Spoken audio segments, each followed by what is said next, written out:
پیارے آقا مدینے والے مصطفیٰ صلی اللہ تعالی وسلم فرماتے ہیں، اور یہ ترمذی کی حدیث ہے، 2 بھوکے بھیڑیے بکریوں میں چھوڑ دیے جائیں، وہ اتنا نقصان نہیں پہنچاتے جتنا کہ مال و مرتبے کا لالچ انسان کے دین کو نقصان پہنچاتا ہے۔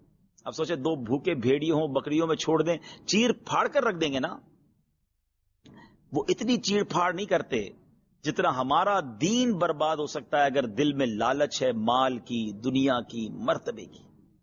آج کس کو نہیں ہے لالچ؟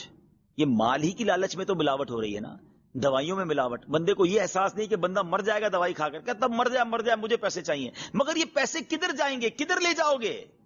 جو ملاوٹ کر کے، ظلم کر کے، ڈکیتیاں ڈال کر، چوری کر کے بیچارہ بندہ تنخواہ لے کے نکلتا ہے، لوگ اس کی تنخواہ چھین کے چلے جاتے، پتہ نہیں کہ وہ پورا مہینہ کتنی بددعائیں دے گا، اس کا حال کیسے گزرے گا۔ یہ پیسے کیا کرو گے، کیسے کھاؤ گے ان پیسوں کو؟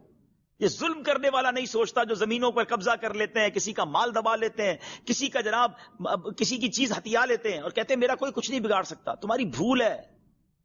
ہاں، یزید بھی یہی کہتا تھا نا، کتنے سال اقتدار ملا اسے؟ 3 سال کچھ مہینے، پھر برباد، ایسی گندی موت مارا گیا، ساری دنیا اسے قیامت تک لعنت کر رہی ہے۔ تو یہ کیا ہے؟ یہ لالچ اور یہ حرام کی چیزیں کام نہیں آتی۔ خدا را ڈریے اس چیز سے، اور اپنے آپ پر سیٹسفائی نہ رہیں کہ میں بڑا نیک، میں بڑا پارسا۔ ارے بھائی، یہ بری صحبتیں، یہ گناہوں کی عادتیں، یہ چھوٹے چھوٹے ہی گناہ بندے کو بڑے گناہ کی طرف لے جاتے ہیں۔ یہ دل کالا ہوتا جاتا ہے،